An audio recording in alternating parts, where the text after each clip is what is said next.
উচ্চ মাধ্যমিকের সিলেবাসে যুক্ত হতে চলেছে সিপিআর।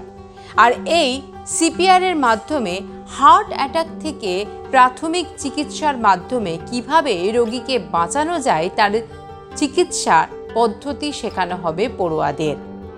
স্বাস্থ্য ও শারীর শিক্ষার সিলেবাসে এটি যুক্ত হতে চলেছে।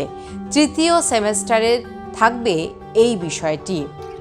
অনেক সময় দেখা যায় এমন কিছু দুর্ঘটনা ঘটে যে কোনো অনুষ্ঠান বাড়ি বা বাড়িতেই কোনো প্রিয়জন বা আত্মীয় স্বজনদের মধ্যে হঠাৎ তাদের মধ্যে একজন হয়তো বুকে হাত দিয়ে বসে পড়লেন, ঘামতে শুরু করছেন, কি হচ্ছে বুঝতে পারছেন না।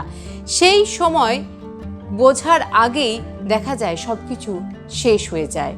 সেই ধরনের মুহূর্ত যাতে না আসে তাই প্রাথমিকভাবেই পড়ুয়াদের মধ্যে এই সিপিআর সম্পর্কে জ্ঞান দেওয়ার জন্য এবং সিপিআর জিনিসটা কি, প্রাথমিক চিকিৎসা কিভাবে করানো হয় বা করা যায় সে বিষয়ে জানাতেই কিন্তু এই নতুন বিষয়টি যুক্ত হতে চলেছে উচ্চ মাধ্যমিকের সিলেবাসে।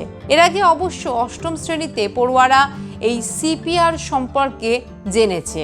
পাশাপাশি খাদ্যনালীতে যদি খাবার আটকে যায় সে বিষয়টিও কিন্তু শেখানো হবে উচ্চ মাধ্যমিকের এই তৃতীয় সেমেস্টারে। অনেক সময় দেখা যায় যে খাবার খেতে খেতে খাবার শ্বাসনালীতে আটকে যাচ্ছে এবং সেটাও কিন্তু একটা মৃত্যুর কারণ বা মৃত্যুর কোলে ঢেলে দিতে পারে।